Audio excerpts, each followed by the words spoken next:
An excruciating loss to the Dodgers. Where have you heard that one before? Padres fall in 10-8-7. They were done in by themselves. Poor defense, miscues, missed opportunities. We can get into the umpiring. Manny Machado getting into the face of Mike Estabrook there in the 10th inning. Padres fall 8-7 tonight to the Dodgers, the first of 3 and the first of 13 in the regular season between the Padres and the Dodgers. All right, make your way in. We have year-round content for you. So if you have not subscribed to this channel, please do that right now. We'll have a lot of people watching live and on replay. So we are here for you in season and out of season. Please subscribe. Smash the like button for us. Follow us on X at John Schaefer at Jim Russell SD. We see the supers that have rolled in. We'll get to all of them here tonight. If you support our work, please consider a super chat by clicking the $ below the chat box. We'll pull up your comment on screen. Whatever it is, question, comment, you want to control the direction of the conversation, we'll go wherever you want us to go. If you want to become a member, click the join button down below. They had opportunities aplenty in this game. Tyler Wade had that huge bases clearing triple at one point. Then the offenses went silent, and then the Dodgers capitalized on a miscue. That's the only way to look at it, Jim. The Brandon Lockridge ball in left has to be caught. He was a deer in headlights. He started in. He should have gone back. It cost them the game. Essentially, it's never as simple as that, but it's kind of as simple as that. Bogarts doesn't come through. Manny gets rung up when he should have been ball 4. We're probably still playing if that doesn't happen. And the Padres lose just a killer of a game. I know it's only June 9th, but just a killer of a game. They lose 8-7 tonight to the Dodgers. It shouldn't have probably been a ball 4. It was ball 4. Like, it was 100% ball 4. That was an awful call, especially in that moment. And as Schultz said postgame, like, who knows if Jackson hits that double, but let's just go and say he hits that double. Now you have runners on second and third with only 1 out. Xander will pop up. He'll get out. But, like, at least, you know, you had a chance there with if Manny got on, because then Merrill hits the double and you have runners at second and third with 1 out. With no one out. Wait. Yeah, he led off the inning, Machado. Oh, that's right. You're right. Yeah, I mean, everything changes. Sorry, Sheets. Sorry, it was Sheets. I'm thinking something different. My bad. But yeah, you're right. You would have had second and third, no outs, down a run. If he didn't score on the double from Merrill, I'd have to watch it again. If you don't score, he would have. It was like a soft double. Yeah. But still, that strike 3 called right there by that ump, it was an awful call. And I don't want to, like, always blame the umps or go to the extent of, like, you know, they would have won that game if the ump didn't fuck that up. But, like, they probably would have. That's an awful call in that moment. If that happens in, like, the 3rd inning, okay, you can get over it. But, like, in the 10th inning of a 2-run game, Padres Dodgers, you cannot fuck that call up. And he just 100% missed that call, and it wasn't even close. I guarantee you tomorrow's MLB scorecard will show that awful missed call as being probably the worst call of tonight's game. 2 things I thought about. A, I don't think this is a hot take. I don't think they deserve to win. Their defense was shit. I agree. Okay, I agree. So that, but you're right. They still could have won. I don't know if they kind of earned the win. Here's the second thing I thought in real time. The Merrill double, Jim, I think he thought he tied the score. I think he thought his double tied the game. Look at his reaction. Watch it back.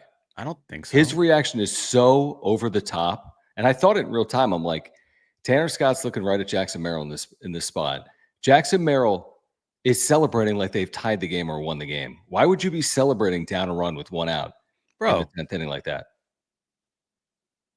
I don't understand. I mean, look at his celebration. He celebrated like he won the game or tied the game. I'd be celebrating too if I just had a big knock to extend the game. I mean, not the way he celebrated, dude. He celebrated like they won the World Series.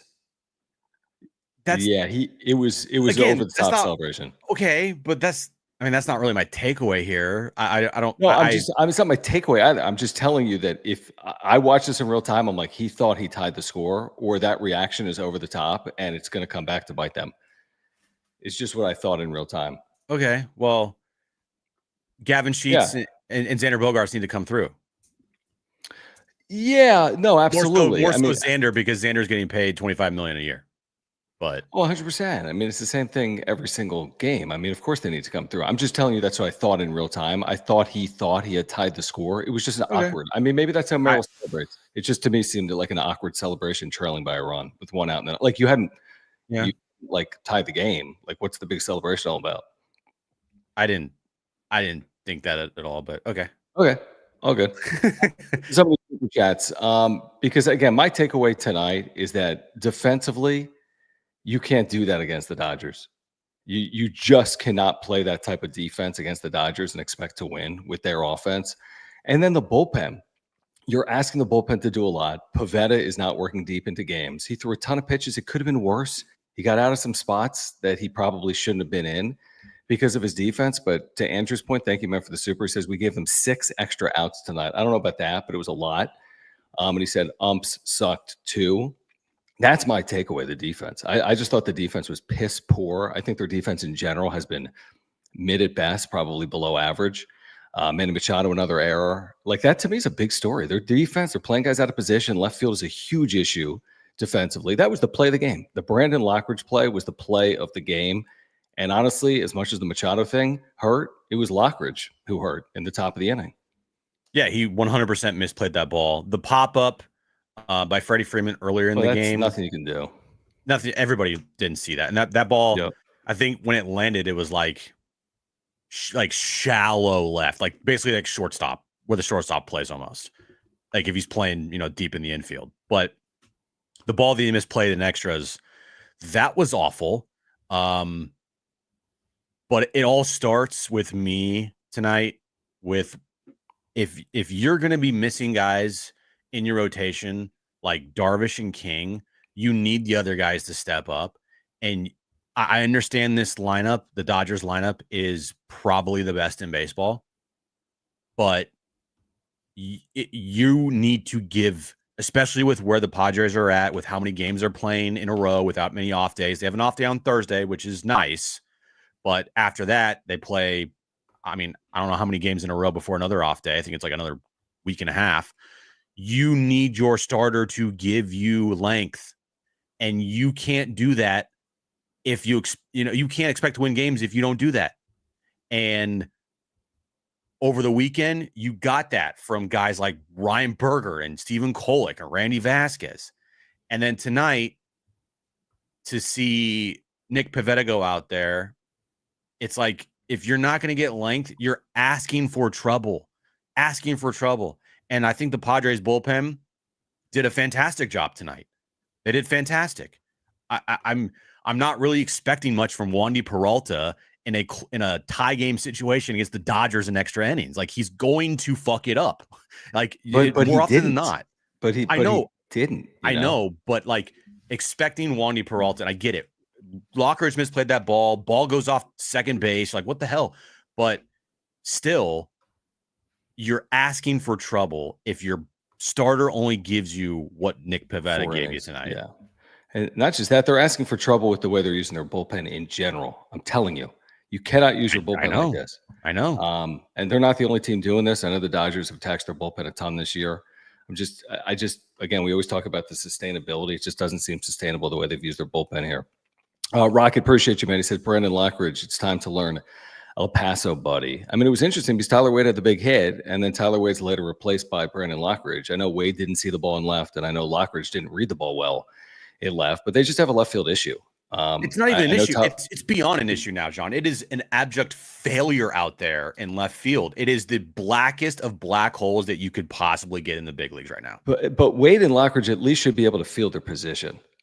Right. They're not Gavin Sheets. So fielding the position should just you should fall out of bed being able to field your position. That's how Brandon Lockridge got to the big leagues. Mm-hmm. That's how Tyler Wade has stuck in the big leagues. Like, you play multiple positions, you can field your position. I get it. They're humans. It's not going to be perfect. But when you combine the offensive struggles of the position with the defensive miscues here tonight against a team as good as LA, it's like, okay, it's one game. It's one of 3 in this series, 1 of 13 in the regular season. It's not going to define their season, but I don't know. It just doesn't feel like they're in the business to lose a game like that. You come home, you respond to an early deficit, you take a couple of leads, you are positioned to win that game, to your point with your bullpen. and you fail to capitalize. It'll happen. You're not going to win every game like that. And the Dodgers probably get some credit in there as well. It just felt like it just complete missed opportunity tonight.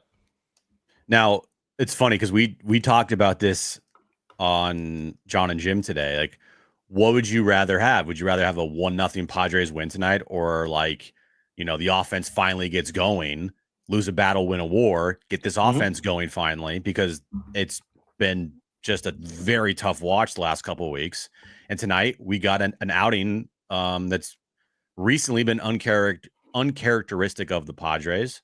I think they still have a lot of work to do on offense, but there are some good signs there. There are some good signs. But all in all, it just, again, against the Dodgers, you can't make little mistakes.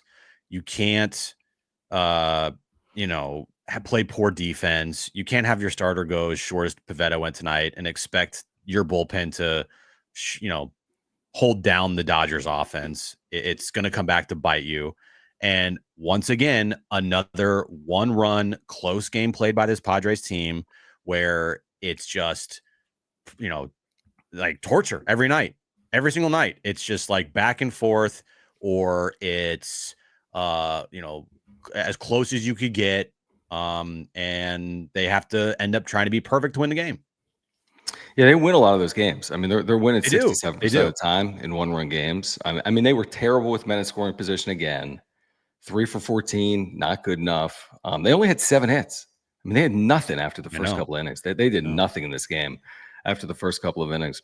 HBBBV, thank you, man. We appreciate you with the super chat. Guys, if you are here, subscribe. Year-round content for baseball fans. Please subscribe, and thank you for the super chats. Click the $ below the chat box, like HBBV, who says, we need to ran now. Preller better be on the phone. I don't think it's as simple as that, truthfully. It's not like, they need a left fielder yesterday is what they need.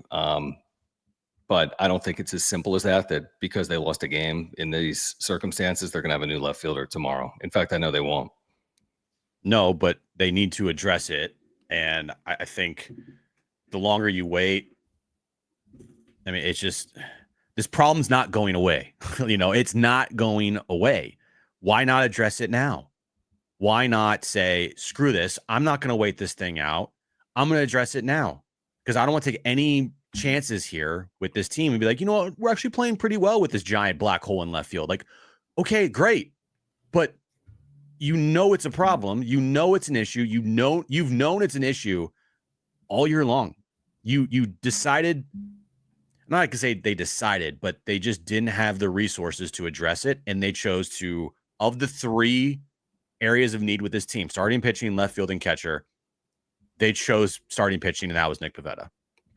I think it was the right decision. Yeah, me too.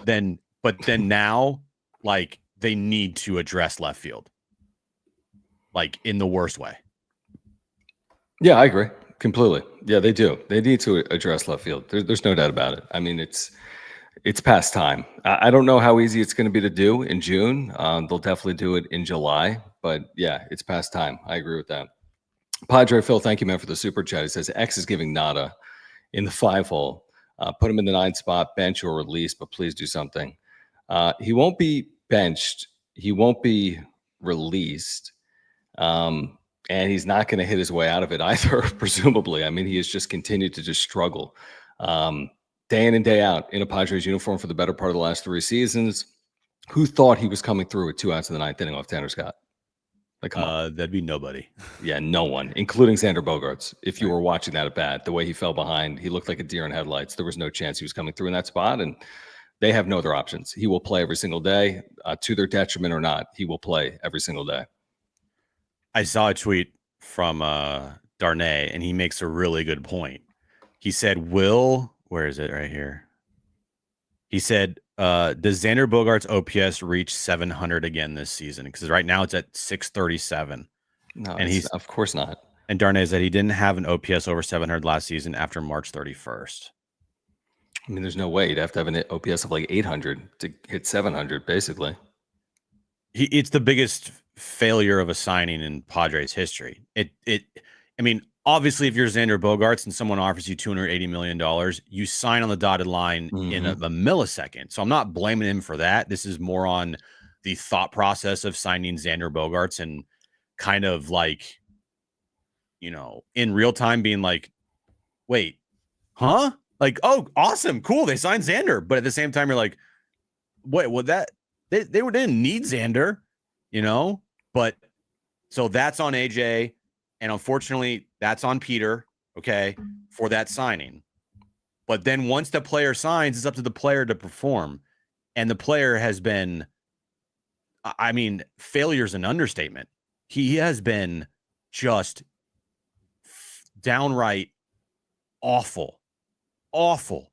There's no confidence. There's nothing to show for anything he does. Okay, he plays some nice defense here and there, but like, who cares? I'd rather have him be an awful defender and hit 30 bombs than be an okay defender and defense. do this. What about the 10th inning? I know. When he threw the ball to no one and Manny Machado bailed him out, and he looked like, again, a deer in headlights. Like, what are they doing? They literally look like Lower Merion High School playing defense tonight. Yeah, they look like a freaking high school team. That was embarrassing. It should have been worse, honestly. I mean, they could have had it far worse than the way it played out here tonight. I mean, his defense is not good. I've said that a ton. Average at best. He's an average fielder. Yes. He's here for his bat. Nobody cares about defense when you get paid $280 million. His bat sucks. Yeah, as you and I know. I mean, you can't make $280 million playing defense. JD's third thank you says ABS had it as a strike, was very clear. Did you see this? It is a strike on MLB.com. No Number shit. 7. It is. It would have been a called strike in ABS. No shit. It really? Yeah. It clipped the plate. Somehow it did by millimeters. It did. It's red. You can check it out in the app. It's red. I can't believe that, but I saw it on social media and I checked to confirm that someone wasn't messing with me. It is listed as a called strike because it did clip the side of the plate. So I don't know what to say. I think in ABS, he probably would have been out because that's the technology that they're using, which is crazy. I thought it was further away. It was about a ball outside, but just it clipped the outside portion of the zone, according to MLB's Gamecast, which is what they use. So I know it felt away. It was away, but it wasn't away enough probably to be overruled even with technology. Could you imagine when ABS is implemented and when that happens again, man, and then that, the blow up with Manny, which I thought was completely cool. Like right. Like he was in the right. And I thought it was handled perfect by all parties. Like no one's going to get tossed here, but like maybe I did fuck up. I'm sorry, type of thing from the umpire. And then they challenged that and it's actually come back a strike. Holy shit, dude. I know. Yeah, I thought it was away watching in real time. I thought it was clearly away. I think everybody, Scan almost popped the blood vessel on the Scan, he is like Switzerland. Yeah. He is down the middle, more side towards the Padres. Obviously, he's pro Padres through and through. But even Scan was like that was the worst call I've ever seen in my life. I know. I thought it was a ball, and I still stand by it. But I don't come up with this technology either. Coastal Card Collector, what's going on, man? Thank you for hanging out. Thank you for the super chat. He says he celebrated like a man who's been slumping bad. He's talking about Merrill. Maybe, yeah. I mean, it's nowhere near the Tatis slump. By the way, celebrated. Sorry. Merrill still came in hitting 299. If you look at what he hit in May, it was somewhere in the 280s. I thought it was worse than it was. So, he's been swinging and missing a lot more, but he hasn't been going through it like Tatis has been going through it. Like he hasn't been hitting 100, but he hasn't produced in a big way. He hasn't come through in the clutch. I think that's fair. To come through like that in that spot was a big spot for Jackson Merrill. You just wish it paid off because it was a big hit, but unfortunately they couldn't capitalize after it. I am all for showing emotion, especially from guys like Merrill and Tatis. Like, do whatever you got to do to get yourself going. And that was a big moment. I mean, you just became the tying run at second. You hit a big double off a very tough lefty. Yeah, lefty. And lefty. I know Tanner Scott's had a not a good year, but still he can be tough at times. Oh yeah, absolutely. So I had no problem with him celebrating. I was celebrating right there with him, to be honest with you. Yeah, I think most people feel that same way. It felt premature to me at 8-7 down. Dylan Yee, thank you for the super. He says used all the relievers today. Tomorrow will be brutal. They didn't use Jason Adam because, well, they shouldn't be using Jason Adam. He needs multiple off days. They could have used Robert Torres for a second inning, by the way. They elected not to. He threw 10 pitches in the ninth inning. And then Mike Schilt said post-game, we're pushing, talking about the bullpen, piecing it together and competing at the same time. But, we're going to need some depth out of some starters. That was Mike Schilt, and they're without Darvish and King. And they got a relatively young rotation, obviously, behind Pivetta and Cease. You know who they need to be good tomorrow is Dylan Cease. That's who they need to go 6+ innings, but I'm not necessarily counting on that based on watching him all year. Yeah, and we'll have that discussion about Cease later, and obviously tomorrow and John and Jim. But tomorrow is a massive start for that guy because he has put together so far just an awful season, and it would be nice if he showed up to the 2025 year. Be nice, right? Yeah, I mean, you're going into you're in a contract year and you're looking for some big time money. Well, I mean, it'd be nice if you showed up, my guy, for one time, especially against the Dodgers at home when your bullpen needs you to show up. Just saying. Absolutely. Completely agree with that. Completely agree. The real Ricky Tan, thank you for the super. He says, did anyone think Bogey was going to come through? Yeah. I mean, no. I mean, I don't think Bogey thought Bogey was going to come through. Xander Bogaerts is hitting 232. I mean, forget about the OPS for a second. It's not like he's hitting for average and not power. That's a different conversation. That was Xander Bogaerts 2023 or at times in 2024. Now he doesn't hit for average or power. Like, that's a new version of Xander. He can't hit for average and he can't hit for power. Wow. That's not a good combination. It's a crazy combination, truthfully. Here's my prediction. After next year, they look to release or just get rid of Xander. After the 2026 season? Yeah, because DeVries will then be, I think, in their eyes, ready to go. Release might be tough, though, right? I mean, not release, but I mean, like, get him off this team. Like, just like do the Eric Hosmer thing. Like, we'll literally eat this money or eat most of this money. Just we need to get him away. Like, just get off of this team. That's my prediction. Unfortunately, that means that Xander would still be here for another year and a half. But there is a 0%, and I mean 0% chance Xander makes it to the end of this contract. Oh, it's 0. So he's making 25.5 a year, which means they would have $179 million in dead money. What if they ate if they could eat like 130 of it? That's what it would be. You're saying to send him somewhere else, and somewhere else takes like $50 million over 7 years, like $7 or $8 million a year. I mean, I don't even know if they can do that, dude. Who the fuck's going to want that guy? 35 or whatever. Who is going to want that guy? Who's going to want that guy? Maybe there's some type of late career reunion in Boston for no money. I have no idea. I mean, can you really afford to write a check for $179 million to that guy? No. Because then you can't. I mean, it's just dead money for forever. JD's third, thank you for the super. He says, why don't we get on Pivetta like we do Cease? He's always had a bad ERA against NL teams. He has to be better. Cease gives up 2/3 Pivy. 5 earned runs, 6 runs tonight.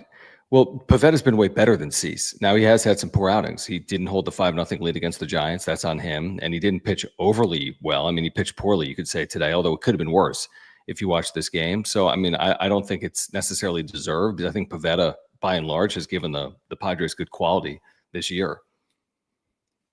We do. I mean, yeah, the thing with Pivetta, he's been one of their most consistent pitchers. Yeah. And, we all knew that Pivetta was not going to, post a sub-2 ERA all year long like he was. His career ERA is 4.67. So right now, if he finished the year with a 3.48 ERA, I would consider that just an amazing year for him, which is what his ERA is right now. 6-2. 100%. With 72 and a third innings pitched, a 1-1 whip, 79 strikeouts, 3.48 ERA. I mean, please. That's exactly what you would. I mean, you couldn't script a better 3-starter. Now it Absolutely. hurts when your number 1 starter is hurt in Michael King, and your other potential 3 starters hurt in Yu Darvish, and your number 2 starter who has ace-like stuff sucks right now. So it becomes magnified, and it's like, that's not fair on Nick Pivetta to ask him, hey, you need to be our ace now. It's like, whoa, okay. No, he got a bit of an awakening to this series. That dynamic, the back and forth, the way the crowd is. It feels like a playoff game. I mean, he was hit hard as hell tonight. I mean, there were some hard hits off Nick Pivetta tonight. I mean, just roped balls down the right field line, the home run from Will Smith. But I think all things considered, I looked up at the second or third inning, like he's not making it out of 3 innings, and he's going to allow 8-9 runs is what I thought in this game. I mean, he kept it from being a blowout. He kept it from a knockout punch occurring from LA early. He allowed 4 earned runs. Like, okay, it wasn't ideal, but the Dodgers have a very good lineup again. And when he left the game, I don't know, the Padres are tied or ahead or whatever it was. So whatever, not ideal that he only left went with 4 the innings, lead. but it wasn't a complete blow up, He left with a lead, I think. 6-5. Yep. Yeah, 6-5 left with a lead. Every so often, thank you, man, for the super chat. Guys, if you are here, please subscribe. You're on content for you, and thank you for the super chats. We'll tell you about our title sponsor, Mark Nimitz, who we've been texting with all night long. Momentarily, every so often says F the Dodgers, F the umps, F not having a left fielder, F playing 25 games in 27 days, F bad defense. Cease needs to step up tomorrow, big time, period. I mean, the games are the games. That's every team's going to deal with that. Some teams early, some teams late. They're playing a lot of games against a lot of good teams. This is the stretch, Jim. 17 games. Dodgers in there 7 times. They're 4-4 to start the 17-game stretch. Giants, Brewers, Dodgers, Diamondbacks, Dodgers still to come. Hasn't been a complete failure. Hopefully they can stay above water. Maybe finish this thing over 500. But right now, 4-4 through those first games out of 17. And we said that we would take 9 and 8. So we're right on track. Maybe 8-9. Yeah. It's you just didn't want to fall flat on your face in this stretch, and so far they're holding their own. Every game's been a close game. They've had a chance. They've had a chance to win every game, and they've had leads in every game. Yeah, you're right. 8 straight games they've led in. Yeah. So, I don't want to say it, but I'll say it. Like, that's baseball. It's true, man. Yeah. It is somewhat true. Guys, we're going to get back to the conversation in a moment. We appreciate you supporting the channel. We'll get back to the super chat. Just click the $ below the chat box. But we can't be here tonight without your support. We can't be here without the support of our title sponsor, Mark Nimitz. If you have an insurance need, trust me, get in contact with Mark. Click the link in the description down below, whether it's auto, home, renters, life. I've got homeowners, earthquake, and life insurance through Mark. He does auto as well. In addition to saving you money, he's going to save you time if you ever need him. I had to file a claim a couple of years ago. He saved us so much money and so much time back in 2022. So he's a diehard supporter of this channel, lifelong Padres fan, native San Diegan. If you support our work, if you support this channel, before you renew your current insurance policy, get in contact with Mark. Let him save you money. He'll give you free quotes online or by calling him. He'll talk to you about the Padres. He'll talk to you about saving money on your insurance as well. So click that link in the description down below and support our title sponsor, Mark Nimitz at Farmers Insurance. All his information, not but his information is on that ticker down below there as you see it scrolling across the screen, mnimitz at farmersagent.com, and you reach out to Mark, let him know that John and Jim from the wrap-up show sent you. Let's get back to it, guys. Again, subscribe, smash the like button, and thank you for the supers. Padres fall in extras, 8-7. Dodgers scratch 2 across in the 10th. Padres just 1. Talon, thank you. He says he blames it on Tatis wearing cheesy earrings. Tatis actually didn't get the tweet from you tonight because he actually singled and walked twice. So he reached base safely 3 times tonight as we hope to see Fernando Tatis Jr. start turning corners. You tweeted you wouldn't tweet for a month if he hit a walk-off home run in the 9th, and he didn't. And I 100% would have stood by that. I would have not tweeted for a month. I know. It would have been it would have made everything. It would have been the most. Were you nervous? As in, he's just not. I mean, he's not. I wanted it to happen. I wanted it to happen. But did you think it was going to happen? There was a little part of me that did. Yeah, a little part of me. I mean, yeah. If I tweeted out the same thing about Xander Bogaerts, I would feel like so safe. I'd be like, "There's no way this guy." You could have gone for a run and come back like an hour. Yeah, later. I could have been like, "I'm good." I could have tweeted out, "If Xander Bogaerts is a walk-off home runner here, I won't tweet for the rest of my life," and I would have been totally like, "Okay." Kick your feet up. Oh, I'd have no worry in the world with that guy. With Tatis, you always have to be like, Absolutely. he could do this right here, even if he's slumping. Absolutely. Completely agree. And again, we said if not this series, then when? This is at least encouraging to be on base 3 times, be a part of it, be a part of the I action thought tonight was a here good night tonight. for Fernando, honestly. I agree. Now, did I want to see him come through there in the ninth? Yes. But again, I mean, you're asking a lot for a walk-off 2-out home run there in the bottom of the ninth inning. Sergio, thank you for becoming a member. If you want to join Sergio, click the join button down below. You get custom emojis and badges by clicking the join button down below. BM, thank you for the super chat. He says Tatis's leg kick back and prominent. Still, I wouldn't say still nothing, because you're talking about one game where he reached base safely 3 times. So again, to your point, it's not like if we're waiting for him to have a 4-hit night and 2 home runs, we might be waiting a long time. Let's just hope he has a couple of games in a row with a couple of base hits, because that is better than what he's been doing recently. Yeah. The thing with, Tatis is, can he get back to somewhat where he was at the start of the year? I'm not talking about like the power numbers. I'm talking about more so like his eye at the plate. At the start of the season, we were talking about this guy's not striking out. I mean, it's just incredible. And then he went through a phase, and he's still in that phase where he's just striking out a lot, swinging at bad pitches. His pitch selection was awful. And you've seen it a bit here recently. He's drawing more walks, and hopefully that leads to him, getting hot here. Like, hopefully that's a sign. I'm trying to find something. Hopefully it's a sign. But also, the one thing that I am concerned about with him, actually, I'm really concerned about with him, is he is not getting any lift. He is just pounding that ball into the dirt like he's Eric Hosmer. Yeah, that's scary. So I'm like, where did the lift go at Tatis? Like, can this guy get the ball in the air, please? I mean, how many home runs has he hit since that torrid start? Like 4 since May 1st? I know he hit 5 in May.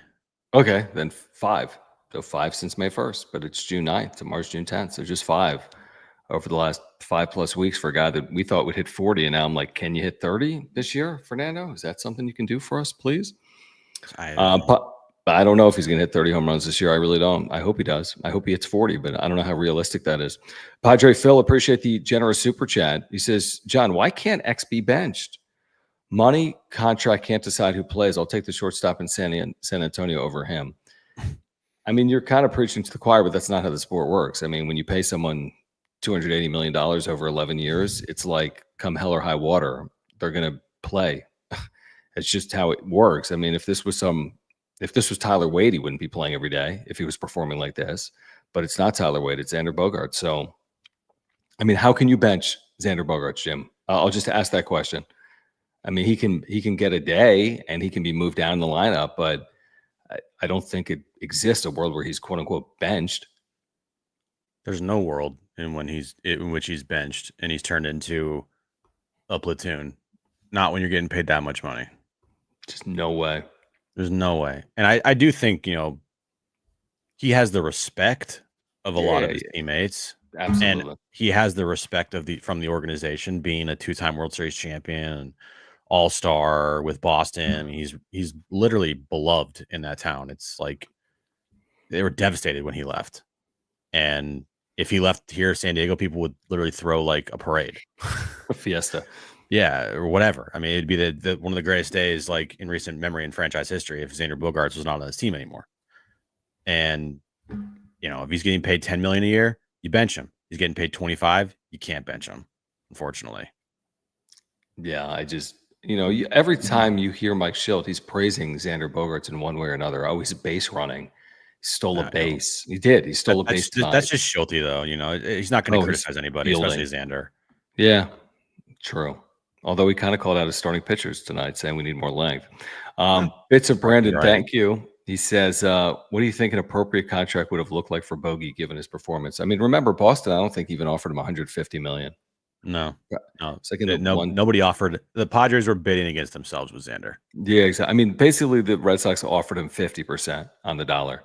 Yeah. So he took the full dollar. So yeah, he probably could have gotten like 140, 150 in Boston, shorter deal, obviously. But I mean, the appropriate contract, I have no clue. They should not have gone out and signed him, clearly. I mean, it doesn't matter how much money they gave him. It was just the wrong player to sign to a long-term contract like that. They were so desperate to spend money in that winter meetings in San Diego, to the point where Aaron Judge flew in and met with Peter, and Trey Turner turned down more money to go to Philadelphia as opposed to San Diego. Aaron Judge may have turned down more money to go back to New York. I don't know. And then they eventually settled on Xander Bogaerts. I mean, it was celebrated at the time, but it was just wasteful spending, and it's going to hurt this organization. It's hurting them right now. To your point, they addressed Pivetta in the offseason. They didn't address left. They didn't address catcher. They had tied up their money, and Xander's the reason why some of that money was tied up. Yeah, and it's only deemed wasteful spending if the guy doesn't perform. I mean, if Xander Bogaerts, made an all-star team, and he had OPS like 800 OPS right now, no one would be complaining about Xander, and no one would be talking about that contract if he was just producing. But I mean, hindsight is that like they didn't need him, and they went out and spent a bunch of money on a guy and somebody that nobody was going to pay him that much, and unfortunately that's one of Peter's big missteps was going all in for Xander Bogaerts. I think if Xander, are you talking about a contract? Like, if he signed a 6-year, $150 million deal, still 25 a year, that would be way better, way easier to move off of. And you're not dealing with this guy for over a decade. Mm-hmm. And we'd be already halfway done with the contract. And then it would be easier to move him or get rid of him next year. Sure. Yeah. The 11 years. Remember, because they were trying to lower the AAV. That was the era. It's still going on right now. Yeah. Where you extend out years to lower AAV. It went on with Yu Darvish. It went on with Xander Bogaerts. It's going on with guys like, look at all these contracts. Look at the Juan Soto deal. It's like, well, it's 15 years. So the AAV isn't as high as if it was 9 years. Yeah. Juan Soto's a Hall of Fame player, but that contract will be an awful contract. In the Exactly. Basically, all these contracts, other than Ohtani, who's making no money, essentially, are going to look probably wasteful. Talon, thank you for the super. He says, can we stop giving guys that suck childish nicknames, aka bogey? Cringeworthy. Crony? LOL. I got some news for you, buddy. No. Have you listened to this team and the management of this team? He's Mr. Nickname. You're not getting rid of nicknames. He's got nicknames for Ryan Bergert, and he's got nicknames for Wadey. Yeah, he's got nicknames for opposing players. When that ball dropped, honestly, when that ball dropped in front of Teoscar Hernandez and rolled to the wall, yeah. What do you think Mike Schilt was thinking in that moment when Tyler Wade was rounding the bases? And told you, organization. How could you DFA this guy? How could you leave him open to a waiver claim? Like, did you think Schilt got a little excited there? Not think. Yeah. How do you lose a game where Tyler Wade has a bases clearing triple? Because you played the Dodgers. How's that possible? Seriously. Because it's the Dodgers. You're right. Padre Phil, appreciate you, man. He says, I'll end on a high note. Exciting game to watch. What a rivalry. Energy was off the charts. Excited for the next 6 games against LA. Yeah, I mean, the atmosphere obviously was incredible. It was like a bowl game. I got a text from Rich McGuire, who was there. I think he's probably in the chat saying, man, a ton of blue in the stadium tonight. So I don't know what the percentage was. I'm sure a lot of you were there. It sounded loud both ways, in my opinion, just watching it on TV. But yeah, I mean, that's what this has become. I mean, this Dodger Padre thing has turned into a just incredible series in recent history. Yeah, the atmosphere is incredible. 45,000 plus. Yeah, even I'm just looking at quotes here from Jackson Merrill, which I'm surprised he said this. He goes, "That game was sick. We didn't win, which sucks, but that was an unbelievable baseball game." Which I'm kind of shocked he said that. But he's an interesting cat with some of his comments. We've said that before. I was expecting him to be like, "That game sucked. I'm pissed off. We didn't win the game. I don't care about anything I did, and I'm fucking mad." Yeah, that's what he said in recent history. I forget. He had that like massive game. Where was he? Yankee Stadium, and they lost. He's like, I don't care about my massive game. We lost. It was at home when he had that big catch, and I said he's the greatest player ever. and then he became just like very mid. Yeah, exactly. The real Ricky Tan, thank you for the super. He says Far Cry, but why not move Toddy back to short? There's a lot of reasons. Injuries are a concern, but he's a player that needs validation to perform. It is what it is. Well, you don't have any outfielders as it is, and he's a Platinum Glove Award winner. Even yesterday in Milwaukee, he made a brilliant play to double up a runner at first. I mean, he's a brilliant defender. I'm not moving him from right field ever again, especially because of the injury liability and because of his arm. I love his arm in that outfield. So, no, you don't move a player and then create additional issues. Plus, he's not going to be a good defensive infielder. That would take, he wasn't a good defensive infielder when we saw him. He was fine, made some flashy plays, but he wasn't anything special, truthfully. The metrics would bear that out. So he's not going back to the infield. And the last thing you want to do is put an injury-prone dude at a position where he could very easily hurt himself, more so than he has an opportunity to hurt himself in right field. Yep. Yeah, exactly. Yeah, exactly. So and he's been awesome. Yeah. I mean, defensively, he's been awesome defensively. Yeah. The thing with Xander, and I've seen everyone in the chat like, oh, move Xander down, bench Xander, do this, that. Trust me, there's nobody out there that doesn't want Xander on those Bogarts on his team more than me, because I think that he's awful. Great guy, great person, great clubhouse dude. On the field, he's awful. But here's the reality, and it sucks to hear. He ain't going anywhere anytime soon, and he ain't getting benched. Yeah. I mean, what would it like? You don't even want to entertain a trade of him, by the way, because A, you're eating 80% of the money, and B, you're moving like Ethan Salas.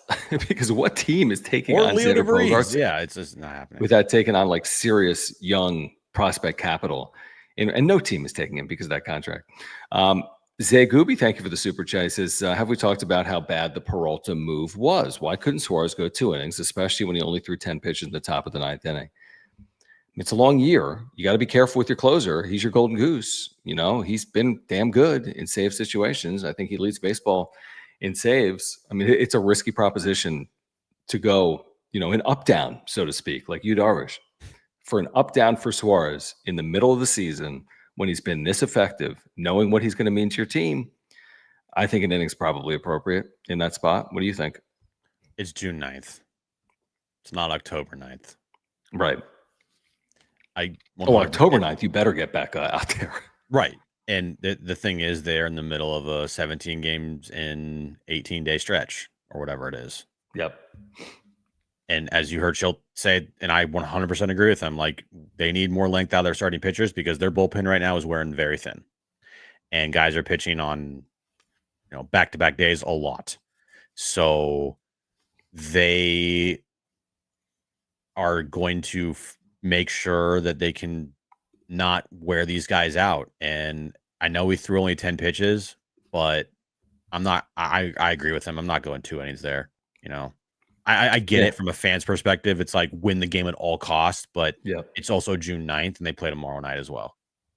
And then the next again, day. we talked about it. Not that listen, am I counting on Peralta in that spot? No. Was he perfect? Probably not. But was he bad? No, he really wasn't. I mean, more of the story is the ball in left. Yeah. If it's caught, we don't even know if the Dodgers score in the inning. Maybe a run, but it wasn't caught. Every so often appreciates you, says morbid, but Xander pulling a Prince fielder saves money. Okay. Let's get to SeatGeek. Guys, if you're looking for $20 off your next purchase at SeatGeek, you can do it with promo code PODSWRAP. Your next order of $50 or more, use promo code PODSWRAP. That's PADSWRAP. You're getting $20 off your tickets at SeatGeek. That's $20 off your first purchase of $50 or more with promo code PODSWRAP. Make sure you click the link in the description. That's down below. Download the app. Have the code automatically added to your account so you can use it later. We do want to thank our friends over at SeatGeek. Get back to Petco Park, for example, tomorrow. All right, game 2 of the series. You can get in, let's see, 2 tickets. You can get in for about $100 with fees into the seating bowl at least. Take $20 off. That's with fees. So $208, take $20 off. You're at $188. It's Padres Dodgers. It's a Tuesday night. There'll be 45,000 people there. It's still in seats. It's a game that the Padres hopefully find a way to win. to avoid losing the series. So you can get in with our friends at SeatGeek. Again, that price includes fees. Take advantage of that incredible offer. Get $20 off your first order with promo code PODSWRAP. Yeah, and with MLB being SeatGeek's official ticket marketplace, your tickets are fully guaranteed. They're instantly fulfilled in your account after purchase. Just use our promo code PODSWRAP, PADSWRAP, to get $20 off your first order at SeatGeek at $50 or more. Now, all right. So again, Padres fall here tonight to the Dodgers, 8-7 in 10 innings. It reminds you a lot of these games that they've played in the regular season and the postseason over the last few years, didn't it? I mean, it just felt, to me, it feels different. Watching Padres Dodgers is a lot different than Padres Brewers, for example, this weekend, although those games were good, or even Padres Giants, truthfully. This past week up at Oracle, they just feel different to me. It felt like the Padres were incredibly inspired offensively early in this game. This Dodgers pitching staff has not been good. Hopefully they continue to score in this series, but it feels like the two teams kind of get the best out of each other. Hence the fact that people talk about rivals, but it's like maybe the Dodgers are sleepwalking through their season, Jim, 7-6 in their last 13, pacing for 95 wins. Padres ho-hum offense for weeks on end. I mean, it feels to me like these teams kind of get the best out of each other, and we kind of saw that. Maybe not the best baseball play, but we kind of saw that a little bit here tonight. By the way, probably should not have pulled up that super chat. We apologize for that. That was fucked up. What happened? The super chat talking about Prince Fielder. I just looked it up. Prince Fielder broke his neck and had to retire. So like, come on, what are we doing here? That's bullshit. Yeah, I didn't know. We don't wish that on anybody, and that was a cheap super. So yeah, I mean, we didn't react to it. So it's all good. The real Ricky Tan, thank you for the super. He says, it's okay for Bogey to hold it down at short, but not Toddy. The point I was making is that Toddy's a player that needs to be involved to stay hyped. Right field has been great for him, but he is a diva. One hype play could change a game. I mean, but they made this determination now years ago. What was it, 2021? And there was a lot of conversation about that. Remember, Jim? It's like, oh, is he like, he's just out there alone. Lonely Tatis in 2021. Then it's sad Tatis in 2025. Whatever it's going to be, whatever keeps him out there is what they're going to do. And there's no going back. I just don't see him ever going back in a Padres uniform. I'd be shocked if he ever went back. Well, that's on Tatis. I'm sorry that you're alone in right field. I mean, grow up, dude. Grow up. I'm not saying like that's going on right now, but right. Anytime he goes through like a mood or he's sad, Tatis, like, I mean, that shit's really annoying. So if you're saying that the organization should just like cater to making Fernando like put him in the best position to be happy. Like, oh, Fernando, are you happy here? Do you want to? What do you need to do to be happy? Like, give me a fucking break, dude. That's so annoying to even think about. Like, it is. Like, just be a professional, bro.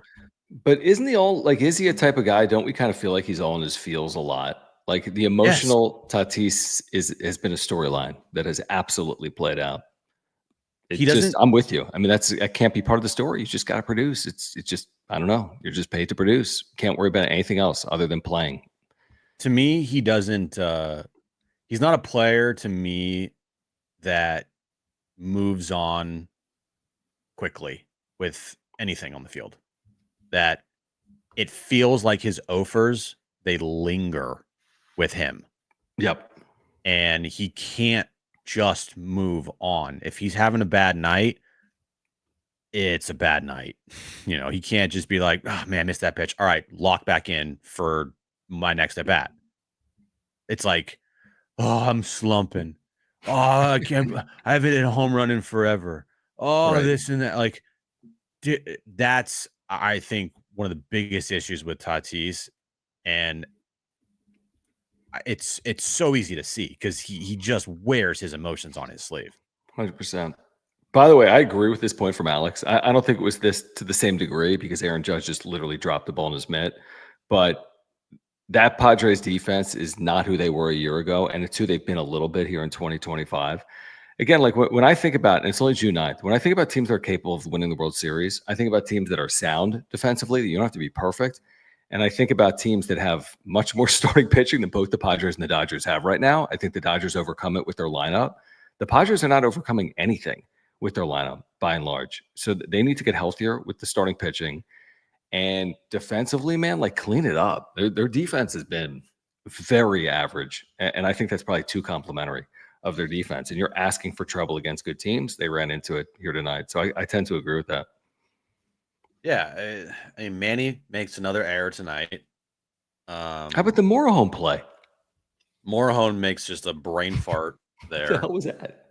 You have Luis Rise at first base, not really known for his defense. You have just an average at best Xander Bogaerts at short. I think, where did I see this? Did two Mortons tweet this out? I think he might have tweeted this out today. It was like defensive metrics. Did you see this? I don't know if I did, but I'm guessing it says the Padres aren't good defensively. It said team errors versus defensive runs saved. Okay. And it shows a graph, and it has the Padres as like right in the middle of baseball, being like as mid as you could get, like as just right in the middle. The worst is the Rockies. One of the best is the Red Sox. I think that's right. Oh, no, sorry. Is the Braves one of the best teams? Braves and Rangers, it says right here. Yeah, I think that's what it is. Padres are just like as in the middle as it could get. Well, probably worse after tonight. Probably. Zay Gooby, thank you, man, for the super. Says all this X talk is giving me Hosmer flashbacks. I think it's near identical. I mean, the difference is Hosmer was unliked off the field. I don't think he was a likable figure. I think Bogaerts, I think he's likable enough. I don't think he's not likable. But I didn't think he did much to kind of win over San Diego, Eric Hosmer. But I mean, on field, there are a lot of similarities between Eric Hosmer's time here and Xander Bogaerts' time here, unfortunately. Yeah, Xander at least is personable to the media, and he's approachable, and he's not disliked as a person. He doesn't come off as douchey. He's very stand-up-ish. He lets you know, like, hey, I'm sucking right now, right? Like, he's honest. He is. I do think that if he was good, he'd be an absolute fan favorite here in San Diego, no doubt about it. Just like he was in Boston. Boston, he was beloved. I mean, we talked to people that work with the Red Sox, and it's like they loved Xander there. I mean, remember when they went back to Boston last year and people were having like signs with Xander Bogaerts. I mean, I know it was hurt, but people went there to hold up Xander Bogaerts signs. So in that sense, he's nothing at all like Eric Hosmer was here. But on the field, like just on field play, I think it's equal or worse to the vitriol that fans had towards Eric Hosmer. Yeah, agreed. Completely. And the numbers back it up, by the way, that Xander hasn't even been as good as Hosmer. We talked about that within the last week. Hosmer, through this number of games, actually had better numbers in a Padres uniform than Xander, which is hard to believe, but it's factually accurate. The real Ricky Tan, thank you, man. He says 100% cater to your superstar. In Tatis, that's how you win games, which leads to a championship, which leads to a World Series. That's what matters. Well, I mean, when you got type A's and you got a lot of them, I don't necessarily agree. I go back to the 2023 Padres as a team that a lot of type A's and you cater to one, and what does that mean for the other? There's a lot of dynamics at play. You know, I don't agree. I'm not saying I disagree fully. You do cater typically to superstars more than non-superstars. Sure, there's a like reason Manny, why they're superstars, but yeah, I mean, Manny makes the rules, obviously. Yeah, but with Toddy, I don't know. Some of it is like kind of just get in line a little bit because you haven't performed, and now it's time to do that. Forget about superstardom and just think about doing what's necessary to help this team win. Yeah, we know that clubhouse. It's Manny's clubhouse. Manny makes the rules. What Manny says goes. If he doesn't like something, and Manny says something, that thing is changed the next day. But he also backs it up and he performs, and so he has that right away. Mm-hmm. And he has service time, and I He's a Hall of Famer. Okay. Yep. Toddy's not going to be in the Hall of Fame. No, he And, won't. Tatis lost his privilege to be catered to when he got suspended for PEDs. Another good point. So the second that happened, he lost any, and I mean any type of catering or the team doing, special privileges, right? Like, sorry, and you haven't put up a good season since you got suspended. So, yeah. Yeah, no, I agree. And we've had that conversation. Guys, make sure to pick up a Mova Globe if you are with us here tonight. If you're a baseball fan or you have other baseball fans in your life, pick up a Mova Globe. These are 10% off, by the way, by clicking the link in the description down below. Just use promo code PWS10. They're officially licensed. They have all 30 teams. No matter what team you support, we can all support Mova Globes. Click that link in the description down below. Get 10% off. Now, this company is based in San Diego. This technology was actually invented in North County here in San Diego, and they spin automatically with artificial or natural light. There are no cords, there are no wires, there are no batteries. They have other globes as well that are not just MLB globes, like different planets, so on and so forth. Check them out by clicking the link in the description down below. But if you're a Padres fan or if you're a Major League Baseball fan, this is the great gift you're looking for the baseball fan in your life. Perfect for a home or work office. Pick them up and use that promo code PWS10. Everything John said, PWS10, get a Mobile Globe today for your house, for a bookshelf, for a nightstand, for a work desk. Pick up a Mobile Globe, PWS10, promo code in the chat. Did you see the stat today they popped up that Gavin Sheets has seen the second fewest fastballs by percentage in Major League Baseball this year? And then they showed his numbers against fastballs as opposed to every other pitch. He has absolutely killed fastballs this year, and he's been mid otherwise. And he's seeing fewer and fewer fastballs as the season goes on. So that'll be something interesting to just track because Gavin Sheets has been awesome for this team. It'll be interesting to see how he is. I don't know how he's pitched to, I guess. And a lot of it's dependent on what this lineup does behind him as well. But again, Sheets has come through in the clutch a ton. Sheets is a big reason why they're 9 games over 500. He's helped them win a couple of games this year. And he's a piece I just hope he can do it over a full year, Jim, because I don't think he's done it for a full season in his major league career. He's never been in this environment for a winner like San Diego. He's never been asked to do this either, maybe play against lefties and righties. It's been a good start, and I just hope he can do it for a prolonged period of time. Yeah, you've gotten, as of right now, kind of maybe the best out of Gavin Sheets. And they've rode this. I think rode this. They've rode this wave for up until June 9th. And, teams are smart. They see tendencies and they'll try to exploit those tendencies. And it's up to the hitter to counter that and make sure that, the other team doesn't have this scouting report on you of, hey, just throw breaking pitches. You can't hit them. What's wrong? I don't know. I'm hearing things. No. You're going to ghost? Tatis might be here. Is he going to beat you up? No, I don't think he will, truthfully. Why would he beat me up?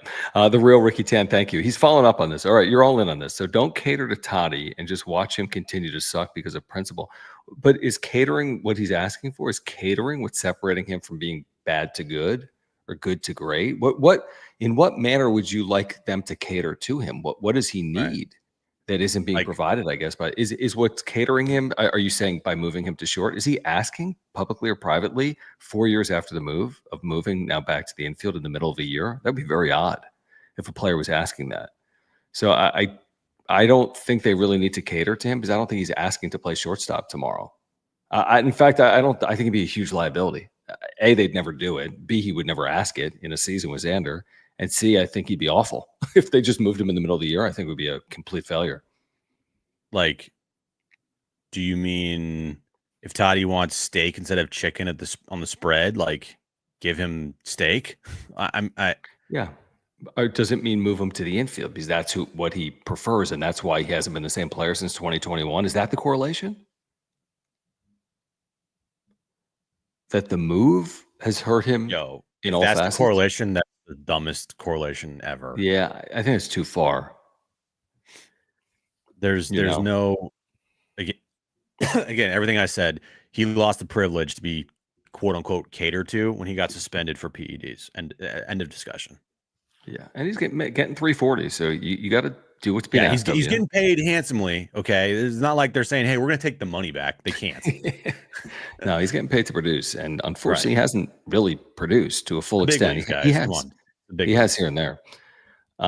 John, thank you, dude, for the super chat. He says, I wouldn't be surprised if X's shoulder is bugging him and is the main cause for the down year. Silver lining is that Hosmer money is off the books soon.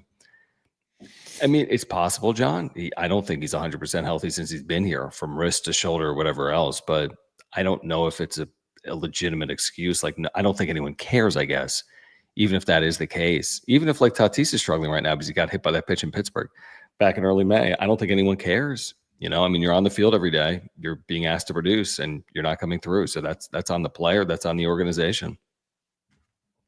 Yeah, he's got a bum wrist from last year. He's got a bum shoulder. Yeah, I mean, I would think that the best year that you might ever see Xander in a Padres uniform might have been his first year, and his first year was not good. So, I didn't think he was very good. No, I'm telling you guys, everybody's like, oh, he had a 4 WAR that year. Look at the OPS and his home runs and blah, blah, blah. I'm telling you, take out September, which was a completely meaningless month, like as meaningless as you could get in the sport, with no pressure whatsoever against awful teams. Take out that month. That's the real Xander Bogaerts, not that September. Yeah, I'm with you. He had a nice April too that year. People were excited, but it wasn't even like it was all singles. It was exactly. It's all singles. I'm with you. Mr. B, thank you for the very generous super chat. Guys, if you are here, still over 500 of you are here live right now. You got to subscribe. I think we've picked up maybe 25 subscribers tonight. We're on our way to 8,600 subscribers. So please subscribe to this channel. Also, thank you for the super chats. Click the $ below the chat box. Thank you for the super thanks over here on replay. Mr. B says, I'm so sick of the way fans of this team, is it infantilize? Infantilize? I've never heard the word. I don't know that word. I think it means like treat someone like childishly. An almost 30-year-old man. I love this team and our players, but he needs to grow the hell up and play some damn baseball. No catering to anyone ever. So we're talking about Tatis. Now Tatis is only 26, but he's not a kid. I would agree with that. But I don't even see it. Does he need to grow up? I guess so. I just feel like he wears a lot of it on his sleeve, and we're just privy to it. We see it. I don't know. I don't know what to say about Tatis' struggles, you know? He's the type of person, just from watching him on the field. I don't know him personally. I don't know what he does in his free time outside of baseball, but just watching him on the field, he feels like a person that, you know, when everything is going right, man, it's the greatest thing ever. Like, awesome, right? When things are going bad, he doesn't know how to deal with it well. Right. And I mean, in my life, I've been like, we've all been there when things are going great for you or whatever, like work, relationships, all that stuff. Like, it's just an amazing feeling. You feel like nothing could go wrong. Every day is a great day. And then when things go bad, that's when you're really tested of like, all right, how do I get back to that point where I was feeling great? And there's going to be really a lot of bad days, but how can you weather that storm and get back to the good without completely spiraling? And it just feels like when Tatis spirals, like it takes a lot for him to get out of it. But luckily, when and if he gets out of this, I'm not gonna say if, when he gets out of this, like back to good Tatis, like perfect, everything's great again. I hope so. I mean, I see some of the chat, and I tend to agree with it. Like JD's 30, he's been babied his entire life. I mean, probably true. Or like Calvin, he does act like a teenager. Like, yeah, I mean, it's like you kind of get what you created. I mean, I think, you know, this guy was such a one-of-one character, and then he went through the strife of the injuries and the suspension, and now on the other side, it's like he's still trying to figure out everything. Still, 7th year. This is 7th professional season in the big leagues. His 7th year in the big leagues. Now he missed a full year, but it is a little surprising by age 26 he hasn't figured more of this out to get out of a. You can't allow a slump to turn into 6 weeks if you're a superstar. Sorry. You cannot have 6-week slumps, in my opinion. It's just too long for a player. of his caliber. All right, the real Ricky Tan is doubling down. I like it. Thank you, man, for the super. He says, whether he acts like a child or not, I want wins for the team. And he For is sure. a key to that. Whatever he needs, maybe a night at Hong Kong, whatever. We want wins. Fair. We all want wins. But I mean, Jim always makes the point. I think the bigger point here, Ricky, is that it's more contingent on Machado. You'd rather have Machado do the work. When Machado puts up 3 hits in a game and homers, you win. Tatis isn't as like winning and losing is less dependent on Tatis and more on Machado. I know Machado had a couple of hits here today and they didn't win, but I'd rather have Machado going the way Machado's going than probably the alternative of Tatis hitting and Machado slumping, because I think Machado is just way more impactful in terms of winning and losing for this team. Yeah, Tatis is like the spark plug. Manny's the engine. So yeah, I like that. Here, we got Ricky Sports Fanatic Guy. I see you're a Dodger troll and your band gone. Bye-bye. Bye-bye. Bye-bye. Yeah, Tatis is, he's the spark plug. He's the energy guy. But Manny makes the car go. Like, he is the engine of the team. Yeah. But man, would I love to see Tatis and Manny just on fire at the same time together. You saw the note from Dennis Lin? What was that ridiculous stat that he put up today? That Tatis, Arise, and Manny in the first inning had consecutive hits back to back to back for the first time since the 21-0 game in Colorado. Excuse me, right? Like, what? Wait, what? like we've always said, like, imagine if all 4 of those players were going along at the same time. Not gonna happen. We're 70 games in, and it hasn't happened. So it's gonna be very hard to have all players clicking at the same time. You got 4, I don't know if superstar, but high level players at the top of your lineup. It's impossible to get them all producing at the same time. Like, it just doesn't happen. This is not the Dodger lineup. No, it's not. You're not going to have Ohtani, Betts, Freeman.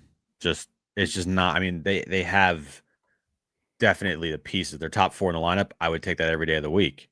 Yep. But like when they go into slumps, like, man, they go into slumps. Like Luis Arise. I mean, Jake Cronenworth. Like, yeah. 100%. Guys, we do want to remind you about our friends over at Underdog Fantasy. If you play right now with promo code PODSWRAP by clicking the link in the description down below, you're getting a free gimme pick. What does that look like? It looks like turning Fernando Tatis Jr. tomorrow into like higher or lower than a half plate appearance, or Tyrese Halliburton for game 3, higher or lower than a half total point in that game. So you'll get the free gimme pick. You also get a 50% deposit match up to $1,000. It could not be simpler or easier to play. You just choose higher or lower, like Halliburton, higher or lower than 30.5 points plus rebounds. Lower. Yes.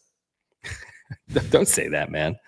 These are my Pacers. Shea Gilgeous, higher or lower than 34.5 points. I'm taking higher because all the guy does is score somehow. And then you can pair it with the Padres tomorrow, Tuesday. And let's say we could jinx Ohtani by saying higher than a half home run if we wanted, although it probably wouldn't work. Are we going to take higher than 2.5 earned runs allowed out of Dylan Cease tomorrow?